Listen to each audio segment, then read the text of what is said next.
제가 요한복음 강해 말씀을 같이 듣도록 하겠는데요. 그 안에 생명이 있었으니 이제 요한복음을 좀 하려고 합니다. 근데 앞에서 좀 봤지만 진도는 굉장히 느리게 나갈 겁니다. 하나씩 요한복음 또 곱씹어볼 게 많기도 하려니 하다가 좀 지치면 이제 다른 데 갔다가 다시 오면서 이제 천천히 했던 요한복음을 같이 좀 나누기를 원합니다. 저번에 우리 계속해서 말씀 그리고 창조주 하나님, 이번에 또 생명에 대해서 같이 좀 나눴으면 좋겠습니다. 여러분, 우리 살다 보면 뭔가 시간이 흘러도 잊혀지지 않는 게 있습니다. 강렬한 인상, 심리학에서는 그걸 절정 체험이라고도 하기도 하고, 뭔가 자기 속에 어린 시절이든 커서든, 근데 저에게도 그게 하나가 있었습니다. 제가 젊었을 때인데 마음에 큰 상처를 받았던 적이 있습니다. 젊은 시절 마음에 큰 상처란 건 그거죠. 항상 그거였습니다. 하여튼 그래서 막 마음이 아파가지고 택시를 탔어요. 택시를 타고 가는데 그때 흘러나오던 그 음악을 잊을 수가 없습니다. 택시기사가 왜 그 음악을 그렇게 크게 틀어놨는지 모르겠는데 아직도 막 그 소리가 들리는 듯해요. 조용필 씨의 생명이었습니다. 생명이요, 생명이 하는 그 노래잖아요. 근데 막 노래 중간에 파도 소리도 막 들립니다. 그리고 막 그게 기차 소리인지 심장 뛰는 소리인지 막 이렇게 막 소리가 막 들려요. 근데 마치 막 바다에서 무슨 생명체가 나오는 그 느낌이 그때 들었어요. 그래서 한동안 그 노래 찾아가 계속 들었고, 지금도 이렇게 그 장면이 잊혀지지가 않습니다. 마치 내 손 아래 어떤 막 펄쩍펄쩍 뛰는 그 심장을 들고 있었던 그 느낌. 그런데 생명이란 게 그렇습니다. 굉장히 뭔가 사람에게 굉장히 강렬하고 또 굉장히 원시적인 느낌이 드는 게 바로 이 생명입니다. 우리 삶을 이끌어가는 건 결국 뭐냐? 생명입니다. 생명을 얻기 위해서 계속 달려오는 게 우리 인생이고, 우리 삶의 본질은 다른 게 없는 거죠. 그런데 오늘 요한은 뭐라고 설명합니까? 예수 그리스도가 바로 그 생명 자체시다, 생명의 근원이시다, 이렇게 선포하고 있는 겁니다. 그래서 여기뿐만 아니고 요한 1서에서 요한이 예수님에 대해서 얘기하는데 그냥 뭐 예수님은 이런 진리시고 이런 좋은 말씀 하셨어, 그게 아니고 이렇게 막 요한 1서에서 선언하죠. 태초부터 있는 생명의 말씀에 관하여는 우리가 들은 바요, 눈으로 본 바요, 자세히 보고 우리 손으로 만진 바라. 생명 말씀은 도무지 이렇게 붙잡기 어려운 것처럼 보이잖아요. 근데 요한은 뭐요? 눈으로 보았다, 들었다, 자세히 보았다, 우리 손으로 만졌다라고, 생명을 만졌다라고 이렇게 얘기하고 있어요. 만질 수 있는 생명인 거죠. 마치 심장을 손에 쥐듯 그렇게 생명의 말씀 보았고 들었고 손으로 만졌다고 그렇게 선언하고 있죠. 그분이 바로 예수 그리스도고, 예수 그리스도에서 바로 그 생명을 발견한 겁니다. 이 생명이란 것은 우리 각자 하나의 생명을 다 소유하고 있죠. 생명이란 굉장히 소중합니다. 제가 계속 우주의 탄생에 대해서 지금 같이 나누고 있습니다. 어준이도 떠들고 이제 예배 드리면 맛이 좀 나요. 못 잡아지 마, 같이. 네. 자, 생명은 소중해요. 왜? 우주의 어떤 탄생의 목적이라고 볼 수가 있습니다. 제가 빅뱅이라는 얘기를 했습니다. 그래서 빅뱅을 통해서 우주가 이게 시작이 됐다고? 그러면 빅뱅의 목표가 뭐냐? 우주의 목표가 뭐냐? 그건 생명입니다. 생명의 탄생을 향하여 달려가고 있었던 거죠. 그래서 138억 년 전에 빅뱅이 있었습니다. 아주 막 뜨거웠죠. 혼란스러웠죠. 그런데 그게 정리가 되기 시작했습니다. 뭐 제가 정리라고 얘기하는, 정리되는데 100억 년 걸렸어요. 어느 정도 이게 정리가 됩니다. 그래서 이제 생명이 탄생할 수 있는 지구와 같은 그런 여건들, 뭔가 뜨거운 태양빛도 뭔가 막을 수가 있고, 또 운석의 충돌도 어느 정도 방어할 수가 있고, 또 어느 정도 바다라는 것도 있고, 그 바다는 항상 생명이 모체가 되는 곳입니다. 그리고 뭐요? 이런 대기질도 어느 정도 거기에 맞도록 그 환경 여건이 갖춰지도록 그런 어떤 지구가 탄생한 게 바로 46억 년 전이죠. 그래서 한참 시간이 걸려가지고 드디어 생명이 탄생할 수 있는 여건이 만들어진 겁니다. 제가 또 이제 우주학이라고 뭐 해야 되나? 이거 우주과학도 아니고 자연과학에 대해서 여러분 또 강의하는 시간을 좀 갖겠습니다. 제 전공이니까 아주 자신 있게 할 수가 있어요. 지구가 식으면서 우주의 어떤 우리가 유기체라고 할 수 있는, 우리 생명체는 전부 유기물로 구성되어 있잖아요. 유기물이 등장한 게 언제냐? 30억 년에서 40억 년, 40억 년에서 30억 년 사이를 여러분 머리 한번 그려보십시오. 제가 조용필의 노래가 파도 소리 그게 그냥 단순히 들리지 않았던 게 이 바다가 생명이 탄생하는 그런 공간이었던 겁니다. 여기에 유기물로 가득 찼습니다. 유기물로. 그래서 그 과학자는 뭐라고 보냐면 원시 수프라고 씁니다. 수프. 여러분 먹는 수프 있잖아요. 근데 유기물로 가득 차 있습니다. 근데 아직 바이러스니 뭐 세균이 이런 게 없기 때문에 썩진 않죠. 유기물로 드글드글 가득 찬 상태, 이게 바다입니다. 바다. 수프처럼 이렇게 원시 수프입니다. 근데 여기서 드디어 이 유기질들이 만나면서 유전자라는 게 생성이 됩니다. 여러분, 유전자가 생명의 시작입니다. 유전자라는 게 뭘까요? 너무 어렵게 생각하지 마십시오. 자기를 복제할 수 있는 능력을 가진 게 유전자입니다. 다른 게 아니에요. 자기를 복제할 수 있는, 바이러스도 하나 유전자죠. 그걸 할 수 있는 능력을 가지고 있는 게 유전자인데, 거기서 유전자들이 많아지고 그것들이 주류를 형성하기 시작합니다. 이 말이 제가 좀 표현이 좀 웃기는데, 그건 뭐냐면 그냥 단순히 이렇게 표현하면 됩니다. 많아졌다는 겁니다. 여러 물질들이 우연처럼 이렇게 만나서 뭔가 생길 거 아닙니까? 생기는데 그 중에 많아지는 놈이 있어요. 어떤 형태를 가지고 있는 게 많아져요. 그게 뭐예요? 진화한다는 말을 쓰고 있습니다. 거기서부터 이제 뭐예요? 그래서 이 유전자들 제일 먼저 이렇게 만들어지기 시작했습니다. 광합성 유전자, 무슨 뭘 만드는 유전자, 뭐 여러 가지 어떤 이걸 만드는, 머리카락을 만드는 뭐 이런 것들이 계속해서 그렇게 자기 복제할 수 있는 능력을 가진 것들이 생존 능력이 있는 겁니다. 그게 계속 대량 생산 능력이 있는 거죠. 없는 것들은 그냥 사라져버리는 겁니다. 그게 생명인 겁니다. 거기서 생명이 출발했죠. 자, 이렇게 있다가 이 유전자들이 뭐예요? 이렇게 있다가 보니까 서로 만나서 뭐예요? 서로 하나가 되면은 더 적응력이 생기는 겁니다. 예를 들면 광합성 유전자가 있습니다. 그 다음에 이렇게 세포 벽 같은 걸 만드는 유전자가 있습니다. 둘이 만났더니 뭐예요? 뭔가 보호가 되면서 뭔가 어떤 태양빛 이런 것도 잘 차단하면서 많아져요. 그러면 얘들이 많아지는 겁니다. 이게 생명인 겁니다. 이런 식으로 해서 결국은 더 큰 세포가 만들어지고, 세포에서 더 좀 복잡한 것들이 만들어지기 시작하고, 바로 그렇게 해서 생명이 탄생하기 시작했는데, 이제 5억 년 정도 되면은 뭔가 이제 자율성을 가지고 있는 그런 존재들이 이렇게 나타나기 시작했던 거죠. 예, 이게 바로 생명이라는 겁니다. 참 본질은 다른 게 없어요. 복제 능력입니다. 그냥 더 번식할 수 있는 거, 더 많아질 수 있는 거. 그 많아지는 방향으로 가는 건 당연하죠, 여러분. 그렇잖아요? 어떤 게 많아지면은 다른 건 없어지기 마련이고, 그 많아지는 게 그냥 뭐요? 또 어떤 게 어떤 환경 속에서 어떤 자극이 오게 되면 뭐요? 여기서 더 많아질 수 있는 게 또 거기에, 그래서 나오게 된 거지, 복잡한 것까지. 그래서 중생대 시대는 공룡도 탄생했고, 인류는 지금으로부터 약 20만 년 전에 어떤 현생인류의 모습들을 보여줘. 참 놀라워요. 그냥 살아가기 위한 몸부림이고, 많아지기 위한 몸부림이 이게 생명이죠. 근데 그게 고도한 물질까지, 고도한 생명체까지 이렇게 이르게 됐던 거죠. 이걸 우리가 진화라고 얘기하는 거죠. 근데 이게 한순간 한순간은 우연이고, 한순간은 뭐 이렇게 뭔가 아무런 목적도 없는 것 같았는데, 나중에 지나고 나니까 목적이 있었어요. 우주의 시작과 생명에서 또 하나가 더, 하나의 또 하나의 분기점이 의식이라는 거죠. 우리가 보통 얘기하는 영혼이 생기기까지 그 과정이라는 것은 그냥 우연처럼 보였는데, 그냥 그게 적합해서 됐는데, 그게 바로 하나님의 법칙이고 하나님의 인도하심이었다. 그게 우리 보면 그걸 찬양하게 되는 거죠. 이 자연 선택의 힘이라는 건 굉장히 놀랍습니다. 오늘날 우리가 코로나 바이러스 밉죠. 미운데 얘도 살아남은 놈이에요. 거기서 무수한 바이러스들이 만들어지는데 얘가 아주 교묘하게 살아남았어요. 숙주를 적당히 죽이면서 번식력은 빠른 놈이 살아남아가지고 굉장히 인간이 적응하기가 어려워. 하여튼 뭐 이게 생겨가지고 지금 얘도 뭐요? 그 중에 선택된 겁니다. 얘가 하나의 적응력이 만들어진 거죠.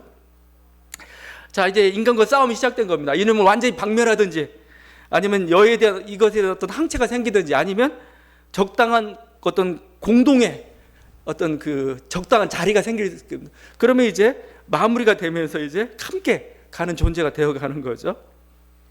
이게 새로운 단계로 진화라고 보는 겁니다. 여러분, 그냥 이건 짧은 시간에 일어난 일이지만 이게 수십만 년, 수억 년 동안 계속 반복되면서 이렇게 쌓여져 가면서 놀라운 기체들이 만들어지는 거죠. 여기에 적응하는 것이 주류가 되는 거예요. 정말 뒤돌아보면 아니 지금 바로 이 현장은 굉장히 우연이고 제가 그래서 쓰는 게 그거잖아요. 자꾸 주사위 비유를 들잖아요. 주사위는 한 번 던질 때 뭐가 떨어질지 몰라요. 100번 던져도 다음에 뭐가 나올지도 모르겠는데 수천만 번 해보니까 6분의 1 확률이라는 게 나오잖아요. 그것처럼 그게 저는 하나님께서 우리 생명을 만들어 가셨던 하나의 방식이죠. 그런 어떤 치열한 어떤 투쟁이죠. 삶의 투쟁이라고 볼 수가 있습니다. 그 속에서 선택되고 결국 극해에서 결국은 인간의 존재까지 나오기까지 이게 위대한 하나의 어떻게 보면 우리 생명의 발전의 과정이라고 볼 수가 있는 거죠. 그래서 자연 선택이라는 것은 굉장히 뛰어난 거고 굉장히 중요한 겁니다. 환경이 바뀌어져 가요. 그럼 뭐요? 우린 거기에 적응해 가야 됩니다. 환경이 바뀌는데 난 이게 아니야. 난 달라. 난 예전 게 좋아. 난 이게 옳다고 봐. 그러면 뭐요? 도태되는 겁니다. 환경에 적응할 수 있는 게 살아남은 거죠. 이번에 총선이 있었는데 원래 선거라는 게 원래 보통 여당이나 정부에 대한 심판이 되었는데 반면에 야당에 대한 심판이 되었습니다. 뭐 여러 가지 원인을 들 수가 있는데 그 원인 중에 하나는 뭐냐면은 보수 야당이 환경 적응에 지금 실패하고 있어요. 왜냐하면 국민이라는 환경이 이런 세계라는 환경이 지금 변화되어 가고 있는데 거기에 맞추지 않으면은 도태될 수밖에 없는 겁니다. 난 이게 옳아라고 있으면은 안 되는 거죠. 한국 교회도 마찬가지입니다.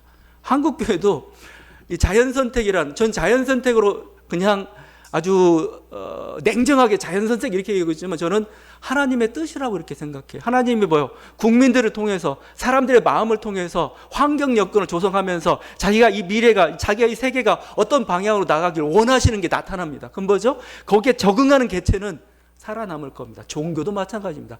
기독교도 마찬가지입니다. 아직도 옛날 유물과 같은 것만 붙잡고 있다가 우리도 망할 수밖에 없어요.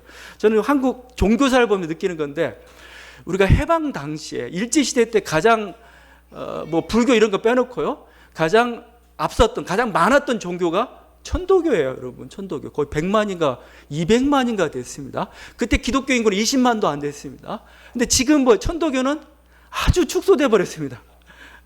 그렇지만 기독교는 뭐 몇백만이 되어버렸죠. 우리 몇백만 되었으니까 근데 아직 우리는 지금 3분의 1도 안 됩니다. 아직 우점종이라는 게 아니에요. 근데 여기서 자신만만하고 그냥 나는 뭐 그냥 환경들 변화되어 가고 있고 또 사람들이 원하는 종교를 향해서 원하는 게 있죠. 그건 어떤 그런 소리들은 들리고 있는데 그 소리에 대해서 여러분이 반응하지 않고 있다가는 어떻게 되는 겁니까? 도태되는 거죠. 도태되는 거.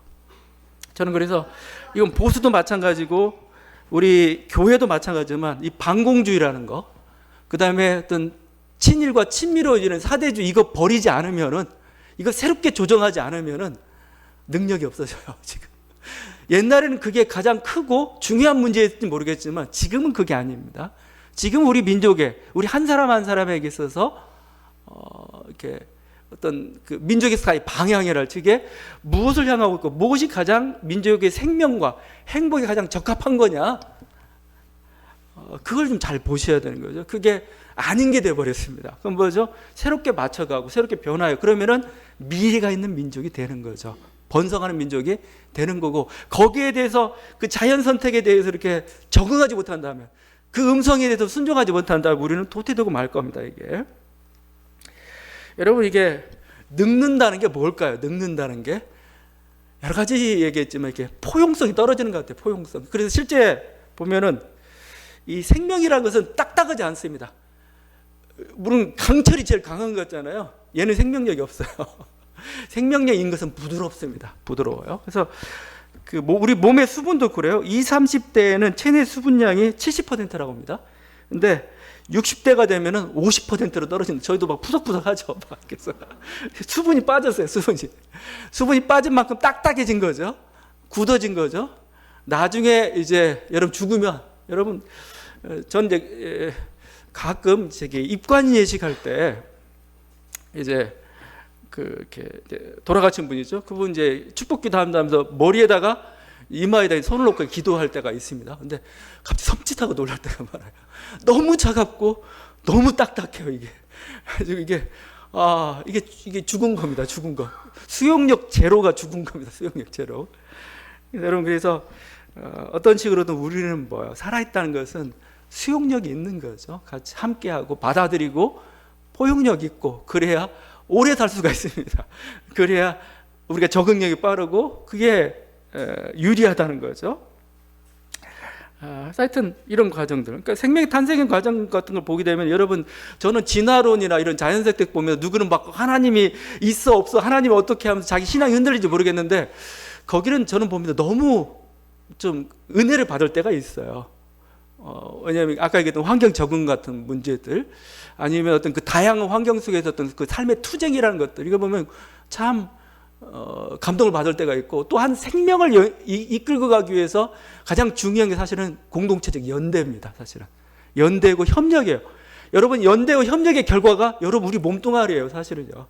그래서 이기적 유전자에서 썼던 도킨슨이 했던 말이 유명한 말이 있습니다. 가장 중요한 것은 유전자들이라는 겁니다. 이기적 유전자들. 그래서 이 유전자들은 뭐 광합성하는 유전자, 제가 얘기했잖아요. 그런 식의 유전자, 머리털 만드는 유전자, 뭐 이런 식인 겁니다. 얘들이 모여서 만든 게 인간이에요. 생물체입니다. 그래서 어떻게 표현하냐면 아파트에 거주한다라고요. 아파트.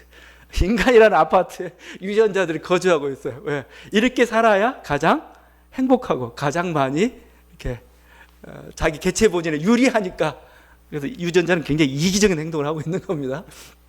하여튼 근데 그 과정 속에서 이기적이라는 게 나만 살면은 되느냐, 그게 아니라는 겁니다. 이게 함께 살아야 자기가 살 수 있는 확률이 높아지는 겁니다. 여러분, 우리 그래서 한 거의 우리가 7주 정도 예배를 안 드렸죠. 뭐 예배 드리는데 우리 목숨 걸고 예배 지켜야 되자. 그것도 중요하지만 지금 우리가 예배 드리는 것 자체가 위험하지 않아요? 그게 서로 감염력이 높아지면서 민족 공동체 생명을 위협하는 거잖아요. 그래서 안 되는 거죠. 민족이 민족이 있어야 종교가 있는 거고, 종교라는 건 사실은 한 민족이나 한 개체의 생명을 위해서 존재하는 거 아니겠습니까? 그러면서 우리가 좀 예배를 좀 이렇게 영상 예배로 바꾸고 했던 것이죠. 하여튼 그런 면에서 공생이라는 것, 같이 사는 게 오히려 우리 살 수 있는 확률을 높여주는 겁니다. 뭐 그런 것뿐만 아니라 이 생명의 탄생 과정에서 보다 보면은 돌연변이가 굉장히 중요하다는 걸 여러분 알게 될 겁니다. 생명이라는 게 하나님께, 그러니까 이런 방식들이 저는 그냥 세상 사람들은 과학으로 이렇게 설명하면, 저는 그게 하나님이 이끌어가는, 하나님의 생명체와 또 자기의 뜻을 펼쳐가는 방법이라는 겁니다. 제가 얘기했지만 여러분 항상 하나님의 손이 보여요? 안 보이잖아요. 하나님 손은 안 보이고 하나님 뜻은 안 보이잖아요. 그런데 여러분은 뭐예요? 하나님 뜻이었습니다 고백하잖아요. 왜 그래요? 그 보이지 않는 다른 사람의 손을 통해서, 아니면 여러 가지 환경을 통해서 나에게 내가 기도했던 하나님께서 응답해 주셔요. 우리는 그걸 그렇게 고백하고 있지 않습니까? 뚜렷하게 보이지 않는데 지나고 나니까 하나님 나를 인도해 주셨습니다. 똑같습니다. 진화나 자연선택의 그 모든 과정도 뭐예요? 뚜렷이 보이지 않는 것 같은데 그 혼돈 속에서 결국 지나고 나니까 하나님의 뜻이었다고 발견되는 거죠. 이 돌연변이라는 것도 하나의 그 생명의 가장 중요한 거죠. 돌연변이는 미래의 위험한 때를 위한 저축이나 보험과 같다고 저는 항상 얘기합니다.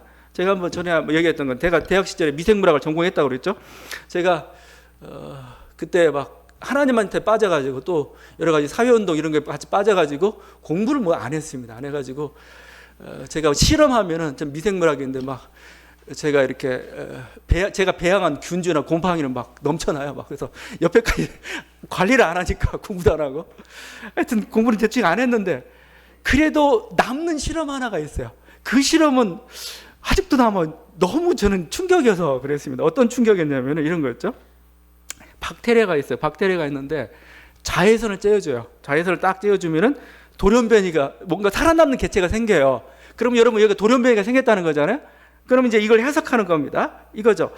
자, 그러면 자외선이 이렇게 쬐이는, 자외선 환경성 다 죽어야 돼요. 박테리아는. 근데 살아남은 게 있다면은 이게 자외선이 쬐이면서 유전자 변화를 일으켜가지고 살아남은 거냐? 아니면 원래부터 이 어떤 이렇게 뭐죠? 자외선에 강한 놈이 있는 겁니다. 원래 그게 돌연변이죠. 그 놈이 있다가 뭐요? 자외선이 쬐있는데도 거기서 그 환경에서 걔가 살아남은 거죠.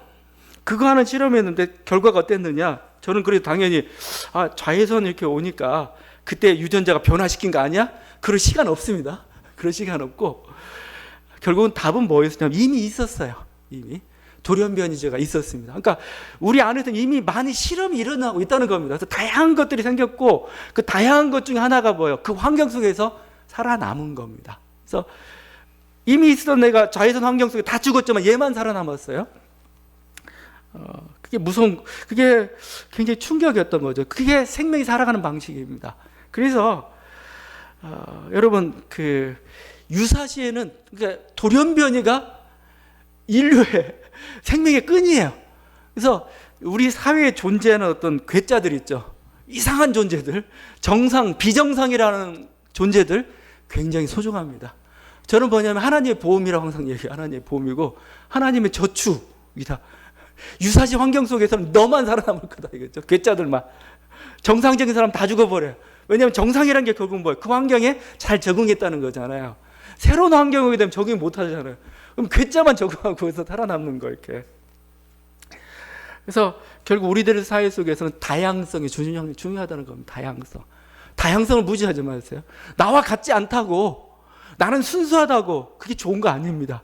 어느 날 갑자기 그냥 전멸할 수 있는 위기가 있는 게 아주 너무 단일한 거, 위기입니다. 이런 것들은. 근데 생명체는 다양성을 존중해요. 다양성. 나와 다르구나. 그게 좋습니다. 다른 게 그냥 다른 정도가 아니고 너는 뭐요? 나의 미래인 거죠. 사실은요. 나의 유사시에. 그러니까 여러분, 그러니까 교회가 이런 어떤 하나님의 이끌어가는 그 방향들을 바라볼 때 배타적이 되면 안 돼요. 배타적이라는 건 뭡니까? 나만 옳고 다른 건 다 틀렸다는 거잖아요. 그냥 쌍그리 없애버리는 깡그리. 그러다가 뭐요? 나도 죽어요. 그래서 같이 공존할 수 있는 법, 이런 것들을 바라보면서 이렇게 나아가야 되는 바로 이 생명의 탄생 과정 가운데서 나타나고 있는 그런 것들입니다. 이렇게 이런 어떤 지나왔던 투쟁들, 이런 과정들, 시행착오들, 우연들, 뭐 여러 가지 것들 통해서 결국은 하나님께서 자기 목적을 이루어 오셨어요. 마치 여섯째 날에 인간을 만드듯이 생명으로부터 더 의식을 가진 또 다른 생명, 그 또 다른 존재죠. 정말 의식을 가졌다는 건 또 다른 겁니다. 그 의식을 가진 존재로서 인간까지 이렇게 나왔던 거죠. 그러니까 어떻게 보면은 그래서 생명 하나하나는 소중해요. 이미 이 생명 하나하나가 살기 위한 그 몸부림 속에서 과정 속에서 나온 것이죠.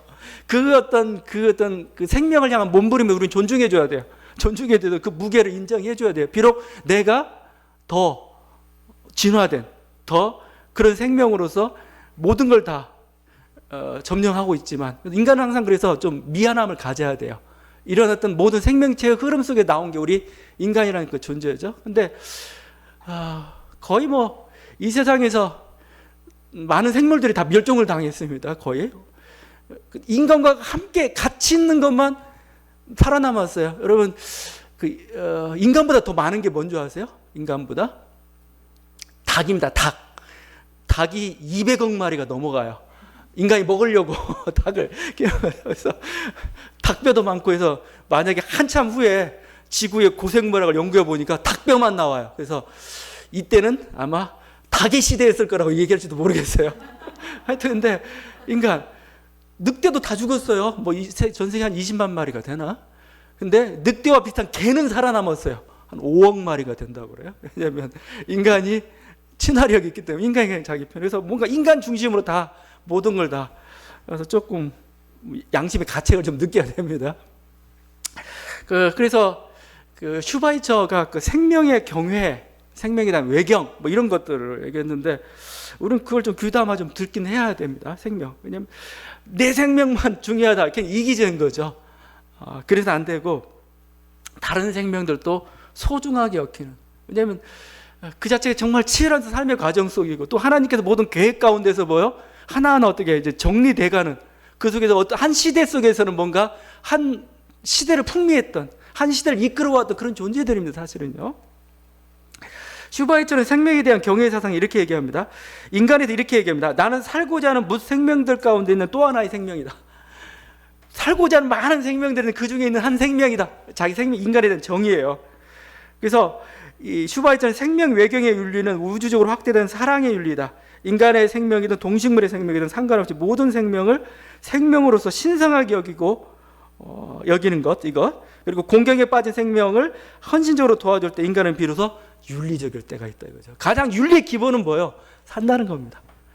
뭐 산다는 거, 살 수 있게 한다는 거, 이게 윤리 가장 기본이고 가장 본질적인 그런 문제죠. 그래서 이제 슈바이처 어릴 때부터 남달랐대요. 남달라가지고 그 슈바이처 어머니가 어린 슈바이처를 위해서 기도를 해줬습니다.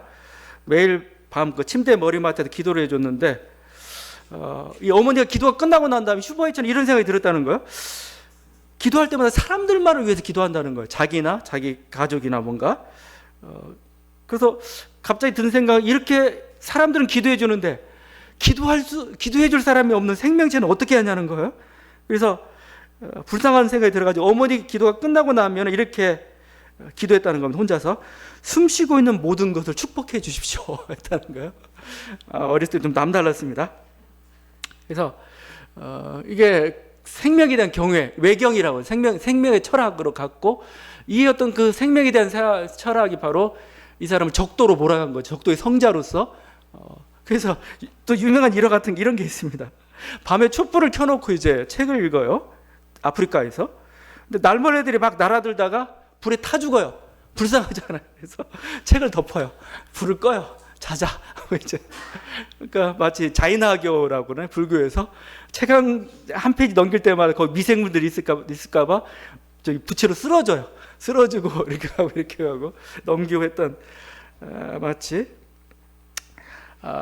근데 이 그 슈바이처의 생명에 대한 외경은 굉장히 지나칠 정도였죠. 어느 정도냐면은 이분이 이제 수면병 치료 그랬던 그쪽 아프리카 좀 고질병 중에 하나죠. 풍토병 중에 하나인데 수면병 치료제가 개발된 것을 굉장히 기뻐합니다. 그걸 사용함으로써 고통스러웠던 환자들이 이렇게 낫게 되고 속수무책으로 그동안 지켜봤는데 이제 생명을 구할 수 있게 된 거죠.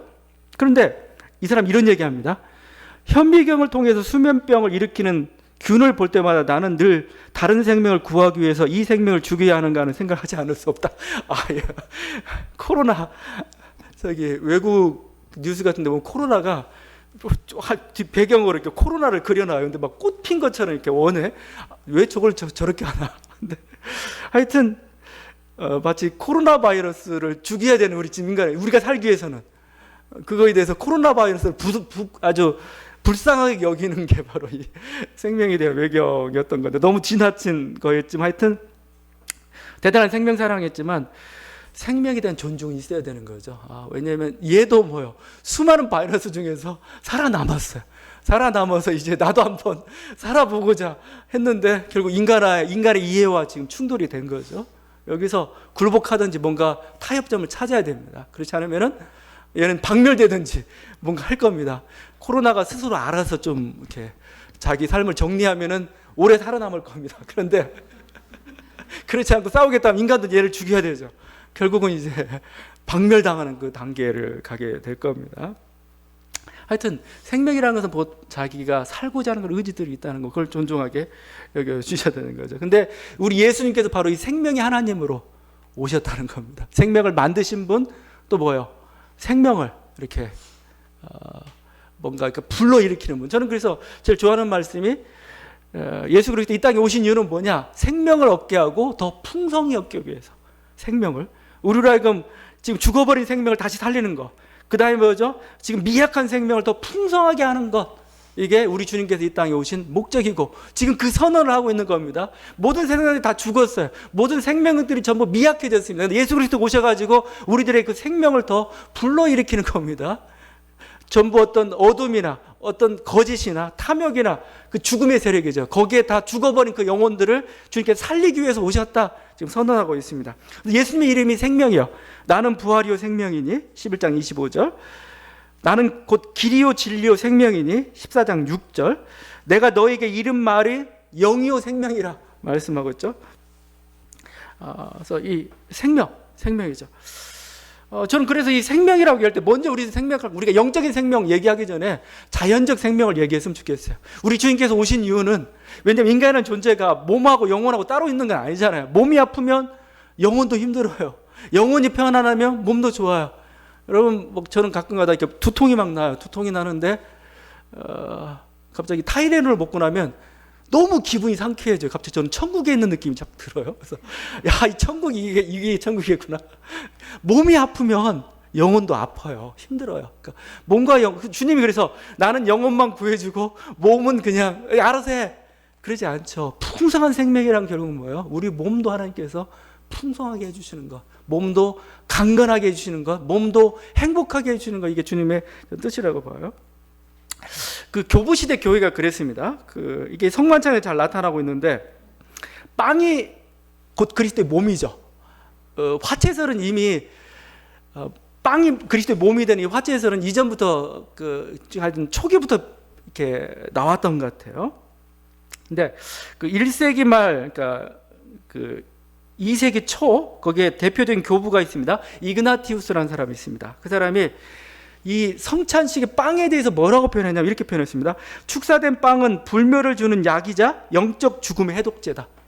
말이 좀 불멸을 주는 약이자 영생불사의 약이자 영적 죽음의 해독제다.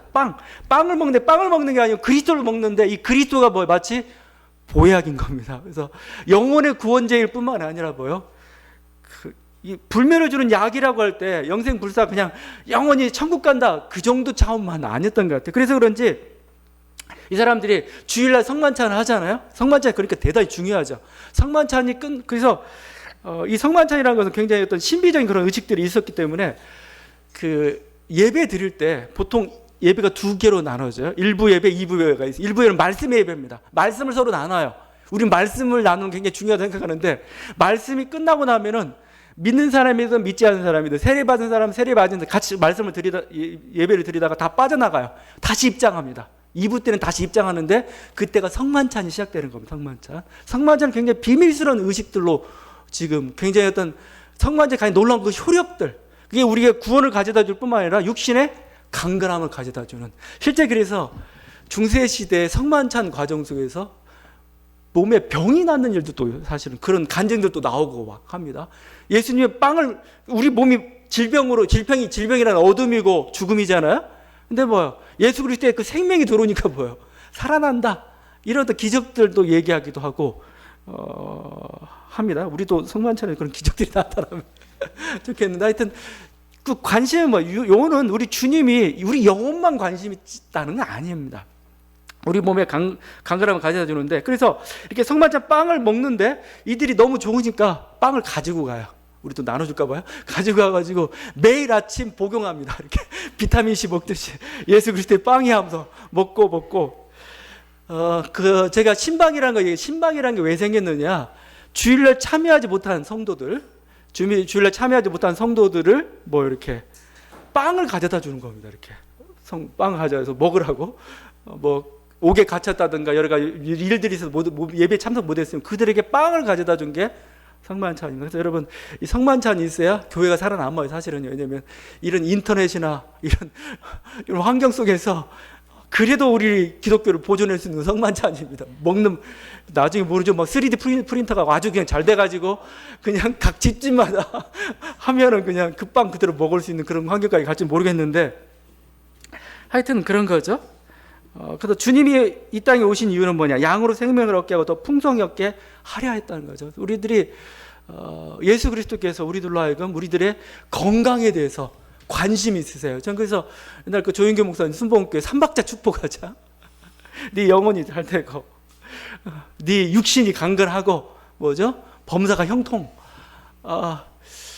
이제 조금 약간 우리 정통 교회 좀 비판을 받기도 했지만, 맞아요. 우리 육신의 강건함을 가져다 주는 거.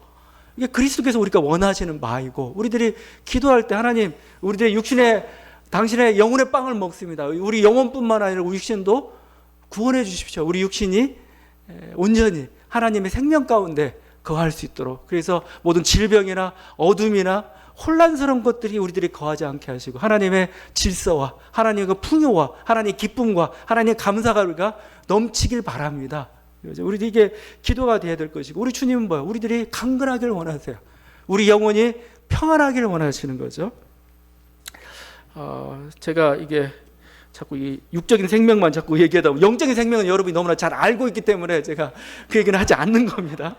단지 영적인 생명에만 그치지 말라는 겁니다. 영적인 생명이 아니고, 우리들은 전인적인 인간이에요. 여러분의 의식이 잘 되고 내 영혼이 평안하면은 내 몸이 빛나잖아요. 여러분 마음 가운데 뭐죠? 성령이 임했다는 건 뭐예요? 성령이 임했다는 건 뭐죠?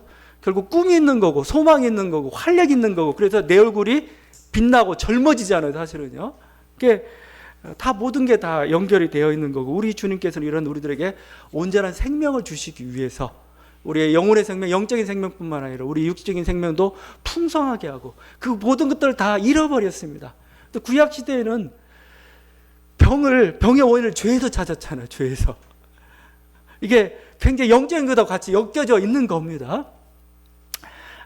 물론 이제 그걸 1:1 관계를 우리가 생각할 수는 없겠지만 인간은 공동체이기 때문에 그렇지만 뭐예요? 예수 그리스도께서 우리들에게 오셔가지고 영생, 어떤 구원, 진리의 말씀을 주는 건 뭐예요? 그건 뭐죠? 우리 영혼의 평안함과 우리 온전한 구원뿐만 아니고 우리 육신의 강건함을 가져다 둔다는 겁니다. 여러분 이런 은혜가 있는 저와 여러분 예수 그리스도의 생명으로 말미암아서 여러분 영혼뿐만 아니고 육신도 강건한 여러분 되게 간절히 바랍니다. 기도하시겠습니다.